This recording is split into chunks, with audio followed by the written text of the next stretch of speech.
Y seguimos en Noticias de la Historia con el colectivo en el pasado y su devenir histórico. Las empresas más perjudicadas por el avance de este medio de transporte, el colectivo, fueron indudablemente las compañías poderosas de tranvías y de ómnibus. Claro, estos vehículos eran mucho más grandes, más voluminosos, tenían más dificultades para moverse en el tránsito. Frente a la agilidad del colectivo fueron perdiendo terreno. Por ejemplo, con el tiempo, los tranvías fueron desapareciendo. Lo que estaba establecido eran los tranvías. Cuando empezaron a aparecer las líneas de ómnibus, de motu propio le pusieron números que, similares a los de los tranvías, hacían que la gente pudiese relacionarlos. Entonces, una línea de ómnibus con el número 89 me lleva a donde me lleva el tranvía 89. Y esa era una forma de competencia. Cuando fueron organizados los ómnibus por la municipalidad, siempre estamos hablando de Buenos Aires, las renumeraciones les dieron números propios. Cuando aparecieron los colectivos, pasó lo mismo, con los ómnibus y los tranvías. Parasitaban ambos medios.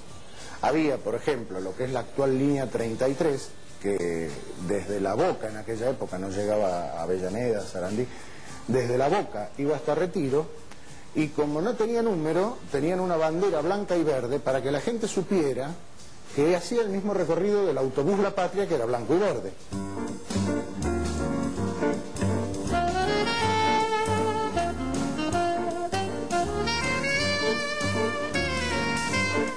Microómnibus es un término que se intentó imponer oficialmente en lugar de colectivo, que era una palabra maldita. Por eso nunca hubo un cartel e indicador que indicara colectivo. Los carteles de parada indicaban microómnibus, porque era combatida desde el gobierno, por lo que, digamos, por la presión que ejercían las empresas de ómnibus y de tranvías para que no existiera el colectivo. El colectivo fue, digamos, un aborto de la naturaleza, algo que salió en una circunstancia excepcional, que surgió el 24 de septiembre de 1928 y que se salvó de la muerte porque el 12 de octubre del 28 asumió Irigoyen. Irigoyen, además de asumir la presidencia, asumió la defensa de los taxis colectiveros. Bueno, el resultado de esto fue un vehículo que debe definirse como a cargo de una sola persona, que maneja y cobra y respeta su horario, que adorna su colectivo, además generalmente esa persona dueña del colectivo o al menos de una parte, que ornamenta su colectivo, lo cual da entrada a otra institución colectivera que es el filete, que tiene una forma de explotación basada en principios anarquistas. No por nada los primeros colectiveros entre ellos había socialistas y muchos anarquistas, y no por nada la primera línea de colectivos tuvo los colores del anarquismo, rojo y negro. En 1914 circulan en Los Ángeles los jitneys, autos con letreros que competían con los tranvías, con tarifas más bajas y recorridos fijos. Tuvieron apoyo de la industria automotriz, que veía a los tranvías como medio de transporte antiguo. Lo que es un invento argentino es decir que el colectivo es un invento argentino. El antecedente del colectivo, uno de los antecedentes, el más remoto, es de 1914 en Los Ángeles. Autos particulares adaptados con un cartel para llevar pasajeros, parasitando, como pasó acá en el año 28, parasitando las líneas tranviarias, adelantándose a los coches de los tranvías, y robándoles pasajeros. Eso por lo menos pasó en Buenos Aires. Los vehículos de Los Ángeles recibieron el nombre de jitney, que era la forma vulgar de denominar a la moneda de 3 centavos de dólar, que era lo que costaba el viaje. Era el equivalente a la chirola de nosotros. Es como si el colectivo se hubiese llamado chirola.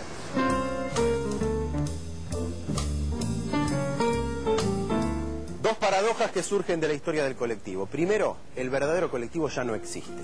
Por definición tenía 11 asientos, o 16 a lo sumo. Los que hoy vemos son ómnibus.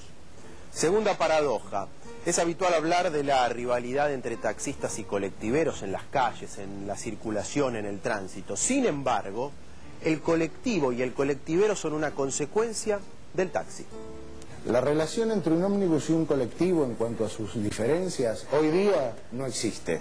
Pero en la década del 30, en la década del 40, a partir de la aparición del colectivo en adelante, eran bien marcadas las diferencias. Las empresas de ómnibus eran sociedades de derecho, sociedad de responsabilidad limitada, sociedad anónima, etc. Mientras que los colectivos estaban agrupados, eran componentes. ¿Por qué? Porque habían sido taxistas individuales, no había compañías de taxis en esa época, habían sido taxistas que con su vehículo se habían agrupado. Entonces, él venía con un taxi, él venía con un taxi, él venía... Dos por ahí se asociaban y venían con uno. Esta gente era dueña de su vehículo era su capital. En cambio, los ómnibus tenían un capital societario general y todos los que lo conducían, los guardas y los choferes, eran empleados de esta empresa. Formalmente, el ómnibus era mucho más grande, tenía, como yo dije, un guarda, que era el que se encargaba de expender los boletos, tenía características tranviarias, con una plataforma en la parte superior, en la parte posterior donde se ascendía, una puerta delantera posiblemente para el descenso, también se podía bajar y subir por atrás, y a veces sobre el techo como una especie de linternón con espacio, con ventanillas para ventilación. El colectivo, sin embargo, fue creciendo del pequeño taxi a el proto que nombré hace un rato, para convertirse luego en otro vehículo, carrozado sobre chasis de camión, como digo. Los chasis de ómnibus eran chasis que venían importados, eran chasis muy grandes, los rodados de los ómnibus eran muy grandes, estoy hablando de los años 30, y los colectivos eran chiquitos. Para ponerlo en claro, una definición: un colectivo es un transporte derivado del automóvil, carrozado especialmente sobre chasis de camión adaptado, más chico que un ómnibus. Yo colecciono fotos de colectivos, colecciono boletos, colecciono elementos, como puede ser la chapa que las carroceras ponían como firma en los colectivos para identificarla. Todo aquello que tenga que ver con el transporte urbano, más allá del colectivo, el ómnibus, inclusive el tranvía o el trolebús, tiene que ver con algo que empieza pasando por lo afectivo o por un gusto y termina derivando en una especie de red de investigación del transporte. Si no hubiese sido por el colectivo, lo que unía el ferrocarril en abanico, saliendo de Buenos Aires, no hubiese podido generar la unión de lo que estaba entre las dos líneas ferroviarias. Y aquí en la ciudad también, porque hubo muchas ciudades que no tenían tranvías y que necesitaban movilidad en la medida que el ejido urbano crecía, y eso se logró a través de uno o dos gallegos locos que se compraron un chasis, lo hicieron carrozar en el fondo de su casa y salieron a campear los caminos de barro, muchas veces bajando los pasajeros y empujando para salir del atasco, y así unían poblaciones o barrios alejados dentro de una misma ciudad.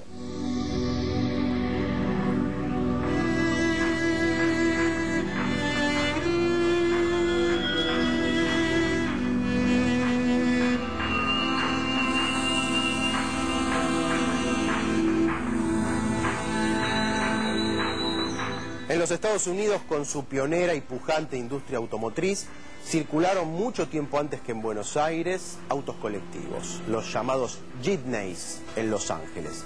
Lo lamento, el colectivo no es un invento argentino, pero sin embargo en nuestras calles adquirió personalidad propia como un vehículo intermedio entre el auto y el ómnibus. Hasta la próxima semana con más noticias de la historia.